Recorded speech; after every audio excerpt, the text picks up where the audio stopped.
All right, hello. Welcome to another episode of The Jew and the Gentile. My name is Pastor Samuel, one of your hosts, and this is Jesse Ruckelberg, one of our amazing elders. I was just thinking about that this morning. We have awesome elders in leadership. Yes, definitely. Challenge each other. Yeah, definitely. A lot of differences. Yeah. Kind of iron sharpens iron. For Yes. Sure. So lean into it. So super thankful for that. And today we are going to be talking about presence and how all that has to do with. It's kind of going off of the last one we talked about boundaries, and that was off of self-love. Mm-hmm. So how do you want to frame this? This was kind of your idea of a podcast. Let's talk about presence. I'm curious as to how you got to that conclusion and how you see that in the world and how you see that in the church. Okay.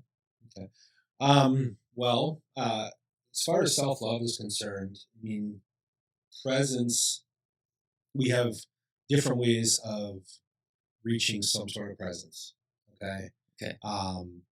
So in the world, if we start off in the world, I would just basically say that we have a intellectual assent. Yes. And I think a lot of people mistake that as God's presence in the church and knowing God. This is how I know God, by intellectual assent. Yeah. And I think, now we hear a lot of different things about meditation and mindfulness and all these different things. So that's kind of how I wanted to approach it and say, okay, what does this look like to spend time in the presence versus the world's perspective of spending time meditating, i.e., all these different things like yoga or manifest. That's a new popular one. Yes, exactly. So, and that's kind of where I wanted to spin off this. Okay.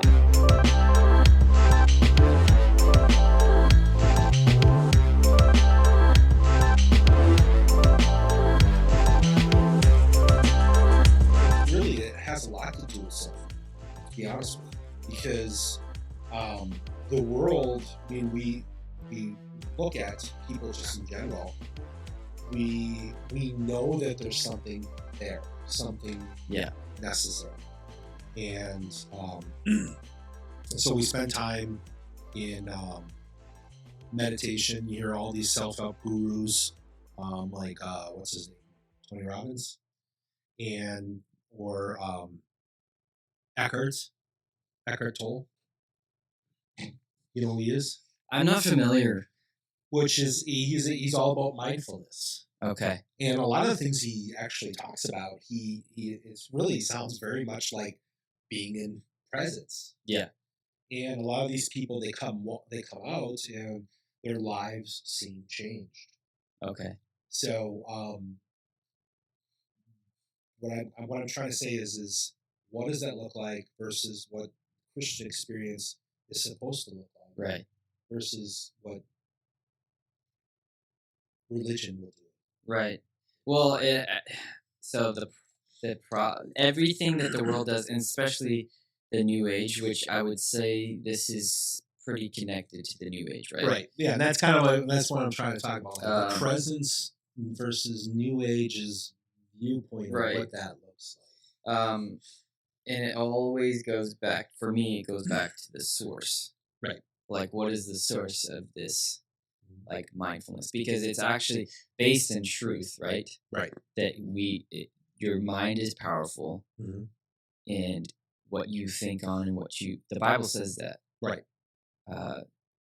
Think on things above, right? And so it's the renewing of your mind, right? Right. Where is that verse? Romans, is it? It is Romans. I'm trying to figure out 12:2. Okay, that's close. Be transformed. Yeah. I beseech you, therefore, brethren, by the mercies of God, that you present your bodies a living sacrifice, a wholly acceptable to God, which is your reasonable service. And do not be conformed to this world, but be transformed by the renewing of your mind, that you may prove what it is that good and acceptable and perfect will of God. Right. So the Bible is very clear on what we think about, like, is really powerful. Right. But it's the renewing of your mind by what? Right? It's not just us thinking good thoughts, which it actually does have, scientifically speaking, does have power in itself, right? Right. But the full transformation of a human doesn't come from a human. Right. I mean, I would just argue, like, look at history. Humans haven't really transformed that much. Like, we still have the same problems. Same problem. We're still sacrificing people. We're still, like, pretty much. I mean, really, we are. We're still sacrificing people. We have more slaves in the world than we ever have. We're still at war with each other. Right. Like, we haven't ascended. Still killing babies. We're still. Yeah. Yeah. So, people can say that, oh, yeah, we've evolved so much. Like, even all this gender stuff, all this perversion, this is nothing. None of this is new. This is the same story.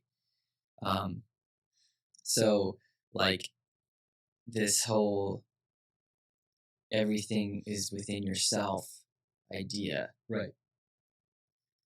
Slightly true. Okay. Yes. Slightly true. Yep. Right? Yeah. Like, there's this quote. And the only reason I know this is because I've watched 13 Hours like 10 times. I was going to say probably 12 times. But yeah. Okay, yeah. All the demons, all the gods, all the worlds are within you. Right. This was something that this guy was reading. He was reading a philosophy book. And so he said that. And I was like, huh. That's kind of true. Right? Like, okay, we can decide I'm going to partner with the Lord. That's within you. Right? Like, so as a Christian, I have authority over demons. Absolutely. But I can choose to partner with a lie. I could choose to partner with the enemy, and therefore I'm allowing that demonic power to have influence over me. And we do that all the time without even knowing it. Exactly. And all the world, like, okay, so then all the worlds are within you, right? Right. What our lens is, what we decide to focus on, really makes our world. Exactly. So there's truth to that, right? But see, the reason why it gets weird, and that it can go really weird if you don't know the Lord, is that, like, it just, this esoterical, like, yes, everything's good.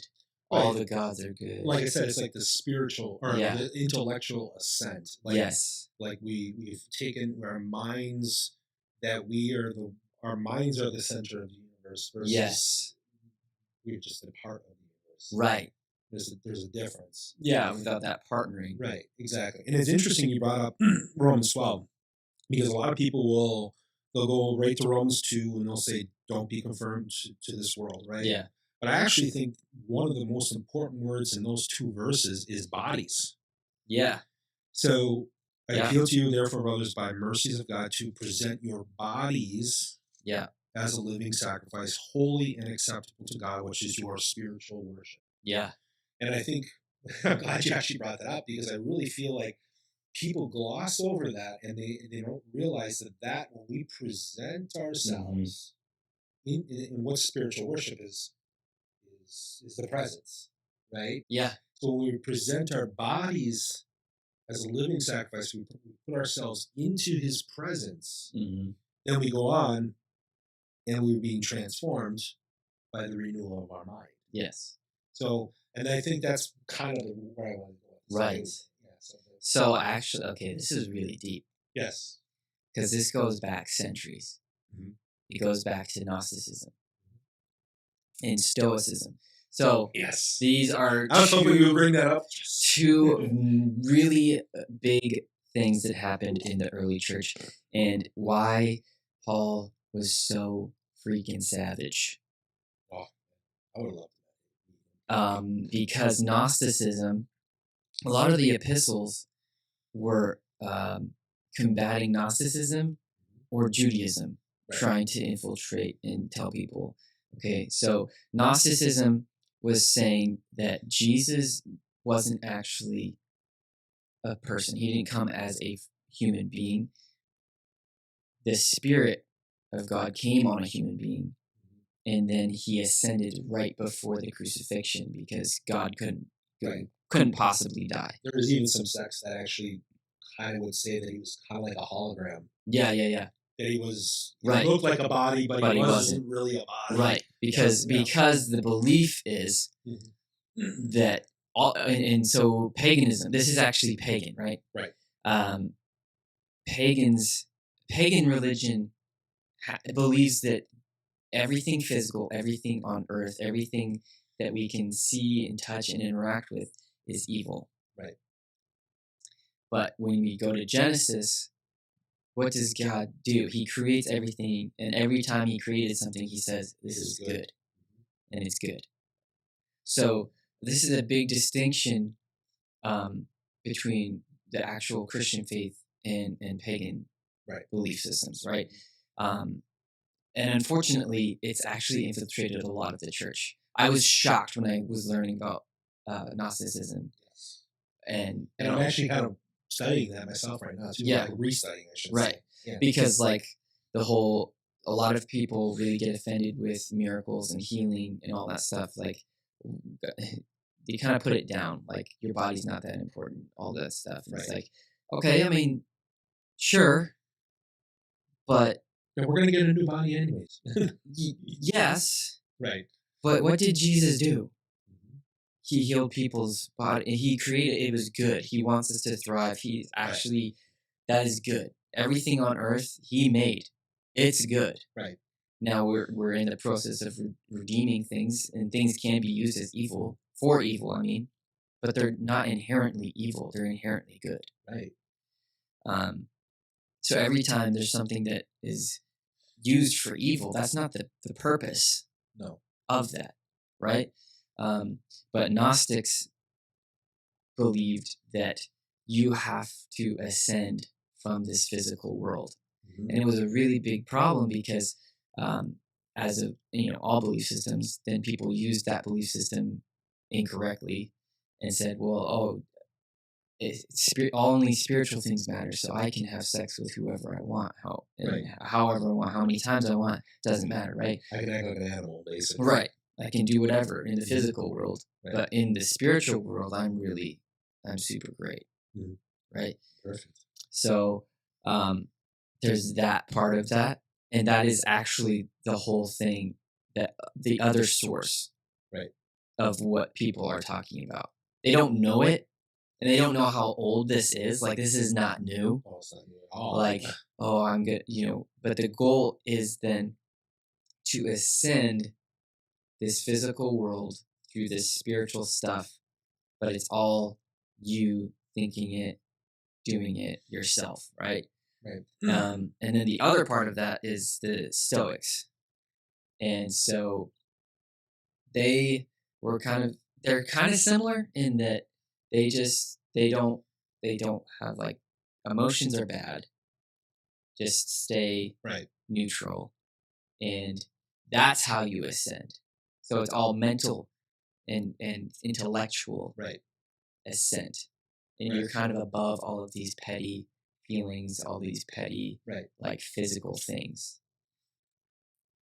So they kind of partner together in our modern world with all of these super intellectual people who believe, like, in evolution. Somehow evolution's the intelligent version of the creation story. I don't understand how that is, because that too is also just a development of pagan versions of the creation story. Right. Like, you go all the way back to Mesopotamia, yeah, and they're like, there's this blob. There was a blob. There was always a blob, and then the gods evolved from this blob. Somehow that's the intelligent version. Just somehow. Somehow. I'm the unintelligent one for believing that God created Right. intelligent human beings in the earth. That's so true. Yeah, the problem with like the Gnostics, and like you said, it actually goes back even before the early church, all the way back to the Tower of Babel. Yes. I mean, it really does. It goes back to I can ascend to the heights of God under my own bodily looks. Obviously, they were building a tower. And also with our minds, that I can achieve these things, and through my own self-love, that I create myself, and I beat into my own submission, and that's how I ascend to the heights of God. Or not necessarily, they say to the heights of God, but the reality is they were ascending to the heights of themselves. Transcending God. Right. Basically. Exactly. That's the word I was looking for. I couldn't think of transcendence. Yeah. I was reading this thing, actually, I'm kind of reading this book just on the Apostles' Creed, and they kind of break it down theologically. Super cool. And it talks about God. He doesn't have a gender. And that was part of what people were battling in the early church. Which I can understand. Right. Yeah. And so I realized actually this whole gender thing, like this whole like gender fluid, whatever, you can choose whatever gender you want. People are trying to transcend God. Right. They're actually trying to make themselves into God because God doesn't have a gender. Right. And they're like, well, I could be they, them. Yeah, I could be whatever I want. It's like, no, that's not how it works. No. So, and how does that translate to self-love? Right. That's the question. It's like when we try to transcend, what happens is eventually there's a form of asceticism, or back in the early church there was people that beat themselves. Yes. Or always, there's a lot of the Hollywood movies, they'll show like the super religious guy in the corner, leather strap in his mouth, whipping himself, trying to cause himself to submit. But actually what happens is there's no self-love in there at all. It's actually a self-hate. Yes. Versus a self-love. Yeah. And so that's the problem is a lot of people, they don't, especially when we move it into the faith, a lot of people, they think that that's self-love. And that's where religion comes in and kind of partners with it. Yeah. They're actually, it's a self-hate or a self-loathing of who you are. Right. So. And it partners with the fact that everything here is evil. Right. Exactly. And so again, it kind of goes back to the whole money thing. All of that, like, all of this stuff is just evil. I don't want any of this earthly stuff. It's like, okay, I can see, like, I see your intention with that statement. Right. You really just want the things of God. Great. But you miss the fact that these are the things of God. Right. Yeah. You drive down the street, you see these coexist stickers, and the intentionality of it is great. I mean, we live with these people that have different beliefs and different thought processes, but the intentionality does not transcend, does not help us meet God. It actually keeps us from Him and experiencing Him. Right. And transforming. Yes. So. Yeah, and really at the end of the day, it's going to be empty. Right. When your source is yourself. Right. Because you're not going to be able to fill yourself. Like, that doesn't make sense. No. How many of you, I would say, wake up in the morning and you're just not having a good day? How do you transcend on those days? Right. How do you go through the day trying to be what you say that you're going to be? Yeah. You can't actually get there because your source is yourself. Yeah.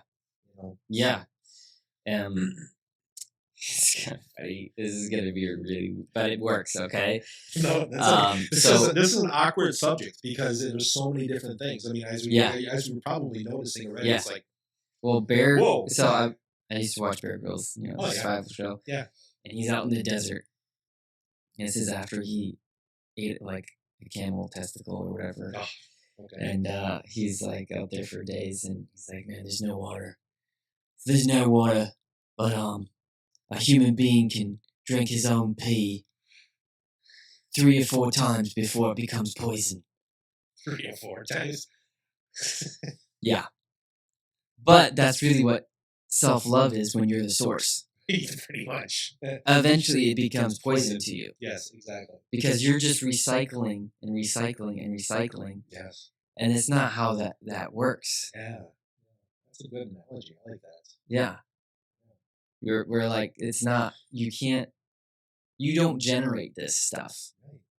God is the source of love, right? God is love. And so, I heard this, I watched this YouTube video. I don't even remember her name. And I used it in a podcast yesterday. Quorum Deo, check it out. But she said, God spoke to the sea to create fish. God spoke to the earth to create trees. Oh, I just saw the same thing. Yeah. Where did I see this? God spoke to himself to create humans. Right. He spoke to the sea because that's where fish thrive and they can live. He spoke to the earth for trees because that's where they naturally thrive and live. Right. He spoke to himself because that is where humans need to naturally live and thrive. And so this whole self-love, absent of the source of our natural habitat. Right. Our natural habitat is God. Right. Is to be in God. He is our source. But when we make our own, when we're trying to generate our own, like, can you imagine a tree trying to generate earth? Like, it's ludicrous, right? Like a fish trying to generate water. Right. It's absolutely insane. You can't do that. Right. And yet humans were like, you know what we can do? We can generate God. Right. Ourself. It's true. I think I can't remember who I heard it from. It was an interesting statement, not theological. This is not necessarily what I believe, but it maybe kind of painted a picture that helped me kind of understand creation and look at the Garden of Eden. Mm-hmm. That was actually inside of God. That whole process that was happening there was already inside of God. Now, obviously, God is outside of time. He sees the end and the beginning. So realistically, it's not like so far-fetched. But right. So man was thriving in the garden. Right. And outside of the garden, he was not thriving. And he was always trying to achieve, trying to achieve the Garden of Eden effect in our lives through various means. Yeah. And it's impossible. Right. Because what does the Bible say? There's cherubim, I think? Or is it seraphim? I can't remember which one's with the flaming swords. Yeah. Get in or whatever. So it's a valid point. Like, this is where we thrive. Yeah. This is where we live. This is where we live inside of him. Right. And the problem is we've forgotten that, especially in the church. So. And we're trying to, this newer trend, like these crazy people on street corners manifesting something from their brain, right? I had never, I was like, what is this? It's a whole world, like a whole belief system. I did not know that people are like, they manifest what you want. Mm-hmm. Basically, it's the same idea. So Powerball ticket numbers, okay. Basically, yeah, that's what they think, right? You manifest this, but it's like no. And then people are getting confused about like what manifestation means, right? When it comes to God in the Bible and Christianity, it's like, okay, when Christians talk about manifestations, it's a manifestation of God. Right. So Christ in you, the hope of glory. The glory is his manifestation through you on this earth. Again, it's the source, exactly. right? Exactly. me sitting here, I want a donut. I'm going to manifest a donut. Tabitha's going to bring you a donut. Tabitha's going to bring you a donut. Like, that doesn't work. No. Because I'm the source of that. There's no power behind that. Right. When it's just me. Now, if I said, Lord, man, I would just really love a donut today. And I prayed, and he sent someone with a donut. Right. I mean, that's a manifestation of my prayer coming true. That's a right? very good manifestation. It's a great manifestation. But it's not me as the source. Exactly. So, at the end of the day, the difference between presence is actually the person, right? Because when the world's talking about presence of mind, or whatever, it's you, right? You, or actually you're found a different presence, right? And it's a demonic presence. Yeah, and I can go on my phone right now and probably download 20, 25 apps of mindfulness. Yeah. Of meditation. These things that they sound good when you actually read them. Right. Meditate on this thought. Yeah. Right? And they sound great, but it really doesn't, and never ever achieves. Right. The super goal of transcending our human sinfulness and all that other stuff. Right. So we don't have power for that. Right. Whereas Christianity, the source of presence is Him. Right. Right. And so the difference is vast. Absolutely. I can create things. I can't create all the things. Mm-hmm. Right? Like, I'm not all powerful. God is all powerful. We have access to that. And so, like, the idea of that these things. So here's where we can get wrong as Christians.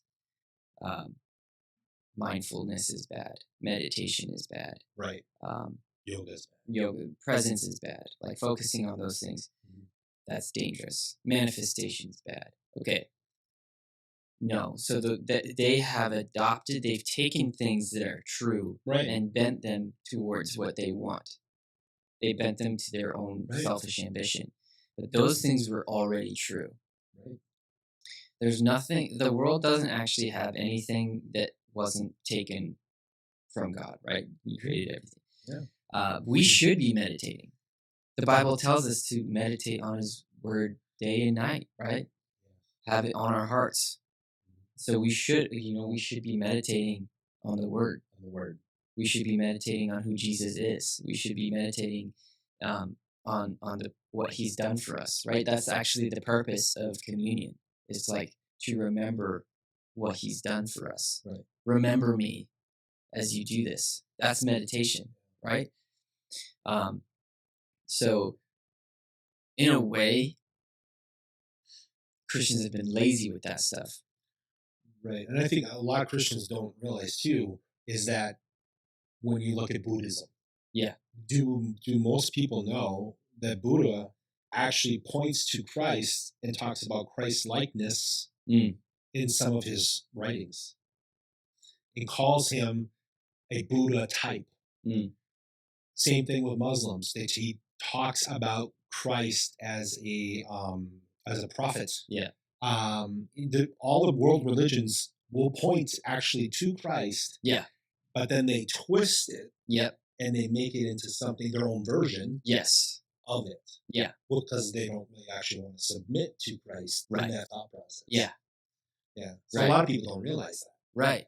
Yes. Which is interesting. I mean, like Hinduism, Krishna, and all these other different things, these different gods, they actually will quote Christianity or Jesus in biblical things and point to it and say it's like this. Yeah, He was actually us. Right. Yeah. Yes. They'll use him as like validity. Right. Right. But instead of like this, it is this. Yeah. Right. There's a big difference. Big difference. And the same thing with like, you know, manifestations. Like, okay, manifestation. What are you manifesting? Like, no, the point when Christianity it talks about manifesting. It's the manifestation of the Spirit. Right. Right. So you pray for someone, they get healed. That's a manifestation of the Spirit of God. Right. So don't get scared by these words because they've stolen them, and don't actually learn from their fervor for those things and be like, hey, I need to bring this back to the source. They stole this from me originally.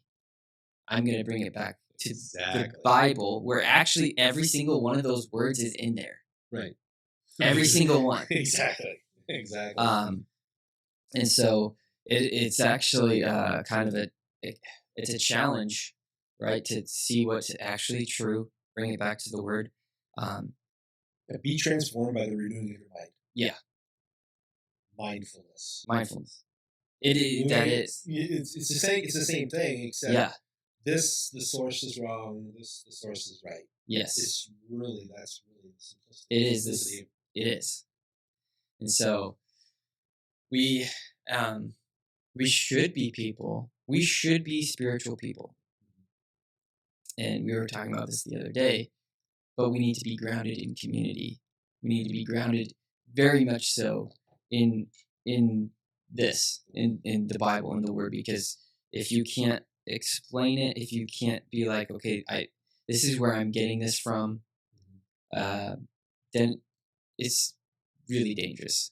And so you need to actually be in community where someone could be like, hey, man, you're off on this. Right. You're getting weird. You think you're talking to Jesus. I don't know if you are, because the fruit of this isn't great. Right. And so we should be very spiritual people.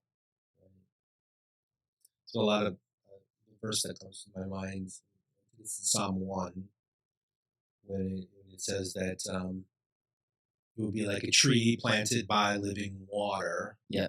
Okay, so a tree has what? Roots. Yeah. And if you ever seen a tree planted by water, the roots are kind of, they're deep. They're saturated. They've got plenty of, they're typically, those trees are full of life. Yeah. So take that picture and just pause there for a second. And then we fast forward to the New Testament, and Jesus says about making a tree good. Right? Mm-hmm. If the tree is good, its fruit will be good. Yeah. If the tree is bad, its fruit will be bad. So a lot of times what we try to do in the church is we want to be like, I gotta do this, and do this, so that way I can do these things, so I can become and I can transcend. Yeah. And I can get in His presence after I do all these things. But the reality is as you plant yourself in His presence, right, and your roots go deep, all of those, your fruit will automatically become good. Yeah. You'll become a healthy person. You will swear less. You will do this less. You will, all these things that you're trying to do. You will actually hunger for the Lord. Right. You will actually, that your roots will cause that fruit to become luscious and delightful, or whatever way you want to look at it. So the problem is what religion tells us. Yeah. Religion is, obviously another aspect that we look at in this podcast is it's really no different than the world. No, it's not. I can transcend on my own. We put a Christian sticker on it. Right. And we say, if I read more, if I pray more, yes, I can become. Yeah. And good luck with that. If I save this many souls, see these many miracles, if I don't, right. If I don't smoke, I don't drink, it just becomes all of these don'ts and all of these do's. But we already know, so you can't legislate morality. No. You can't make rules that people will follow, you can't make a tree grow a different fruit. No. Right? No. And that's a lot of problems in our society right now, is that, and human beings, is that we try and legislate morality when we're not living in our natural habitat. We're not living in our natural source. Right. So of course we're going to go the wrong way. Of course we're going to do stupid things. We're going to do the wrong thing because we're like a tree that's not planted in the ground in good soil. We're like a tree that's not even. We're just we're dying. We're basically getting waiting to be burned up. Right. I mean, I think it was you. Maybe it was in the last podcast, or maybe it's somewhere. I just heard it recently. Kind of like, wow, that's crazy. So God gives us the 10 Commandments, okay? And so we have the law, and we have some basic stuff that we gotta, that the Lord's like, hey, try to do this, right? Which I know we're gonna fail. And then we have the majority of the current law, Jewish law, comes from that 400-year drought. Yeah. Right before Christ. Yeah. So the majority of that comes when there was no prophets. The Israelites did not hear from God for 400 years. And what did we do? They legislated themselves into oblivion. Yes. Which is hilarious to me. I'm like, wow. Yeah. We are so dumb. Yeah. So there, I have it written in my Bible because it was like, it blew my mind. So was it you that told me, or was it? I don't know. I think you heard it. Maybe I had mentioned it. Okay. There was 252 laws in the law of Moses. Yes. Now, the time of Jesus shows up. By the time Jesus shows up, there's 613 Jewish laws. And it came in that 400 period of silence from the Lord. Mm-hmm. These were not from God. Right. Man made them up. And I mean, what a great picture of what we live in today. Right? Like people trying to make all of these laws and all of this stuff that we transcend. Like there's so much going on right now that that is the mindset. Is that humans are naturally good. Right. On their own. But no. If that's the case, why do we need this many laws? Yeah, if that's the case, you don't need laws. Right. If that's the case, everybody's going to do whatever they want, and everything's going to be good. Yeah, and actually, that's the big difference between all these revolutions in our history. Mm-hmm. Is the belief that humans are good. It's the systems that are wrong. Right. The only revolution that didn't have that mindset was the American Revolution. All of the founders were like, man is sinful. We got problems. We need the Lord. And they knew that going into the structure that they were creating. And I mean, I think I've mentioned it before, but I believe it was John Adams said this experiment will not work if people do not know God. We will not handle freedom if we do not know God. We'll actually put ourselves back into prison. Into prison, yes. And we see that so often.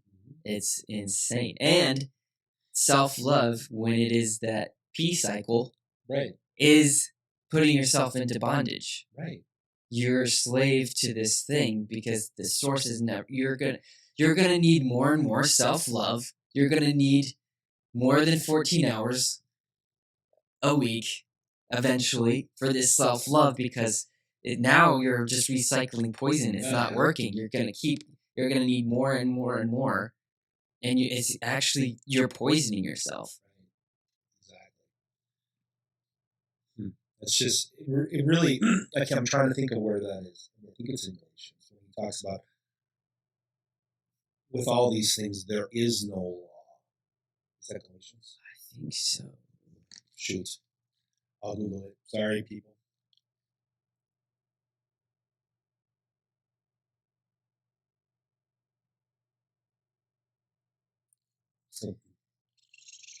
It's close. I feel it. I know. I'm like, what is it? Of course, the internet's not working. But anyways, so I know it's like gentleness. It's not the fruits of the Spirit. Or is it the fruits of the Spirit? Galatians 6? But basically, when we understand and we meditate on these things that are of the Lord, and we actually walk in the freedom of no law. So a lot of people get confused with that. They actually think, well, now that I'm a Christian, I have to follow all these rules so that way I can become and transcend. And that's the trap. That is the trap. We actually end up walking back into the way the world does things. Right. Yeah. It's the law of Jesus, right? Mm-hmm. Right. That's actually the transcendent law. Right.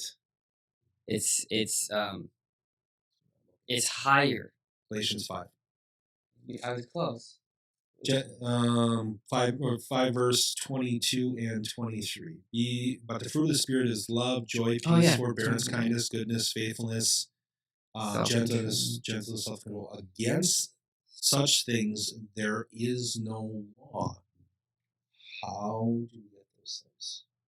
How do we understand that we already have the fruits of the Spirit? Right? Yeah. We already have them. It's just like that tree planted. We become planted where our roots go deep. Yeah. We start to manifest these fruits. Yeah. It's actually a singular fruit. Right. Like we don't have to grow multiple things. Right. Exactly. It's just this is the package of the Spirit. Right. You abide in Him. John 15, right? Right. Abide in me and I in you. I'll prune you. Right. Don't even worry about working on yourself. I'm going to do it. Right. Right? And we talked about this, I think, in the last podcast, or maybe it was just a regular conversation. But the whole I'm working on myself thing, the whole self-love thing, I'm improving myself. It's not your job. Jesus is the vine dresser. He's better at this than you. Right. You're going to be chopping things left and right. You're going to be chopping the wrong things, actually. Right. Because we're too much about our comfort. We're too much about ourself. Right. And we're going to grow the wrong things, and we're not going to actually be fruitful. Right. You look at these things. These are let's just measure this according to the world's view of meditation and mindfulness. Right. Say Buddhism, Hinduism. Yeah. Love.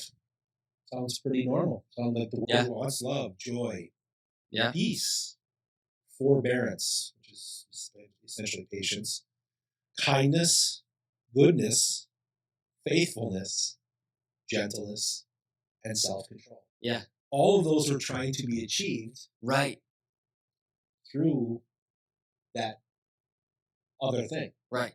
They're all trying to be achieved through that way. And they're also trying to be achieved through religion. Yeah. So we already know that we need to be planted somewhere. Yeah. We know that something's missing in our lives. Yep. And if anybody really, I don't know about you, but if I wanted to really understand self-love, right, self-control, of course I would need self-control if I want to love myself. Yeah. Right? I think we got into that with boundaries, is that you actually start with yourself. Right. I need patience with myself, knowing that I'm not there. Yeah. I'm not perfect. And knowing that Samuel's not there, I can be patient with him. Right. This beautiful interchange that happens. Yes. And actually that gives people, like for me, when I see someone who's really hard on other people, I have so much compassion for them because I'm like, man, your self-talk, the way you treat yourself is so bad. Right. It's terrible. Like you're so much harder on yourself than even you are on other people right now. It always works that way. Yeah. Time. Yeah. So it's very true. Like we need to do that for ourselves. We need that. But the source of our self-control even is the Spirit of God. Our source. The fruit of the Spirit. It's beautiful. I mean, I would tell people that one of the things that we have to really kind of just camp on is like you said earlier, meditation is good. Yeah. Meditate on His Word. Meditate on what He says about you. Yeah. That's actually the best way to love yourself. Yeah. It's to say, you know what? He says this about me. Yeah. and I know a lot of Christian circles have run around this, and it almost feels like, I don't know about you guys or how you feel about it, but it almost feels like the church in general is kind of given up on that. Yes. Especially the last couple of years. Like all of a sudden, it's just like dead in the water. You're not hearing much about a person's value and their identity and who they are, and we forget about that. Yeah. But it's only found in His presence. Yeah, absolutely, for sure. And I mean, it's been a crazy time, so there's been a lot of subjects to talk about. Right, exactly. But it is interesting that you say that, because what is the biggest war right now? Identity. Identity politics, gender, all of this stuff, right? Right. Racism. I'm politically left, or I'm politically right. No, you're not either. Right. You're a child of God. Yeah. Yeah. So again, like, what is the source of that? We did, like, meditating on the right things is really, really important. And it's strange that we got here, but abiding in Him and being pruned by Him is the difference, a big difference, for people who are walking with the Lord, as opposed to people who are like doing myself. Right. I would suggest to people to like really, really read Psalm 119. I find it funny that Psalm 119 is the exact dead center of the Bible. Mm-hmm. The exact dead center. Yeah. It's the longest chapter of the Bible. Yeah. And it's the most repetitive chapter of the entire Bible. It basically repeats itself over and over and over again about meditating on His testimonies, His law, His statutes, His all those different things. Essentially, it's pouring yourself into His presence and understanding and really realizing what that actually does for you. Yeah. In you. Yeah. It's good stuff. Yeah, definitely. So. Yeah. And self-love, abiding in the Lord, right? I just learned this for myself. I guess I had a revelation. I probably would have said that I know the difference, but it hit differently. There's a difference between rest and relaxation. Rest should propel me to want to further the kingdom, be like fired up for Jesus, want to get into His word. That would be rest. Relaxation is just, I'm having a good time. I'm just playing a video game, hanging out. Right. Not necessarily wanting me to be propelled into the fight. Right. And so self-love, again, should propel us, should grow our capacity to love other people. Self-love should look like rest, right? Right. Where a lot of people's self-love is really just relaxation. If you really get down to it. You just need more and more, but you're not actually doing anything. It's the wrong coping mechanisms. Right. Interesting. It's abiding and becoming. Yeah. Because as you become, you will do all those things that you want to do. Yeah. Right. You ever notice that, like, now there are people who argue that this isn't true, but I always love the idea is like old married couples. Yeah. Okay. You ever notice how like ones that have been married for like 50 years, they look like each other? Mm-hmm. 50, 60 years, and you're like, wow, you look like brother, sister, not husband, wife. Yeah. Well, again, some people call this a wives' tale. I don't know if I agree. I think it's actually true that a woman's DNA will absorb and transform into the man's DNA over a period of years after intimacy. Yeah. Being together. So yeah.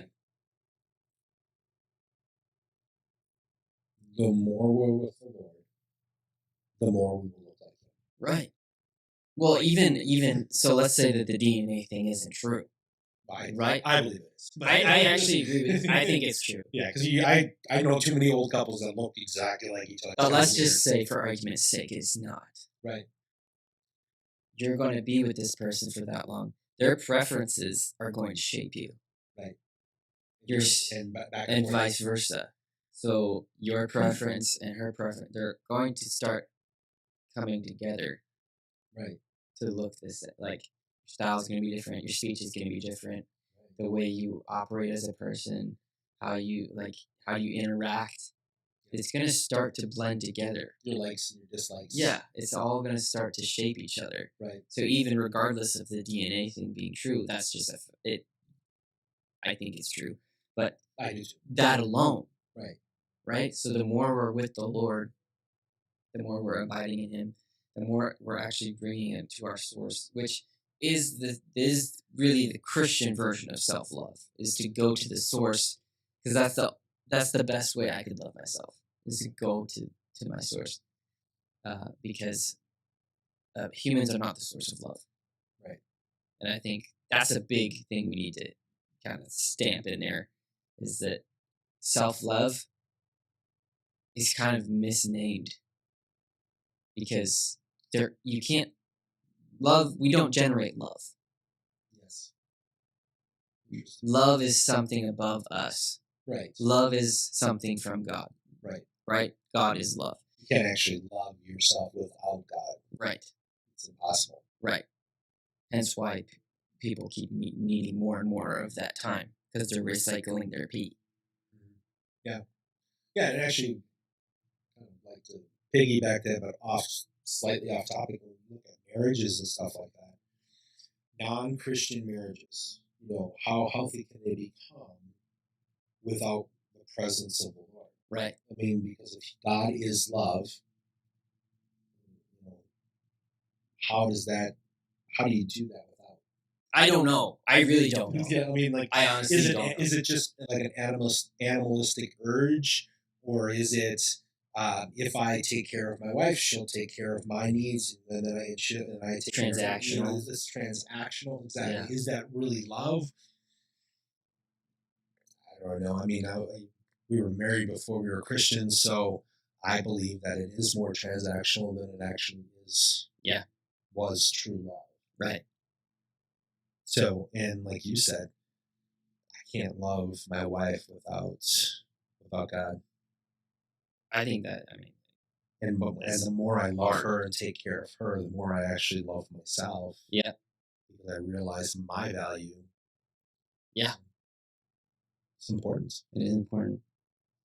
Well, I think this was a riveting episode. What do you think? I think so too. It doesn't feel like we talked very long, but it was some interesting aspects. Very interesting. Until next time, maybe, I don't know. We'll see. I feel like there's more here. We need to dig some more into this. I think so. This was just kind of like, let's break this glass and see what happens. Yeah, let's see what happens. Well, let us know what you think in the comments. Think there's something we should hit on? Let us know. Like and subscribe. Hit that notification bell. And if you would like to donate some money for this ministry, for New Life, there is a link in the comments as well. So feel free. Be blessed. Be generous. I'm not just saying that because the ministry needs money. It's a biblical thing. We talked about, I think, being generous. Generous. It's more of a blessing for you than it is for me. Don't be surprised. Don't be surprised. All right. Till next time. See you guys.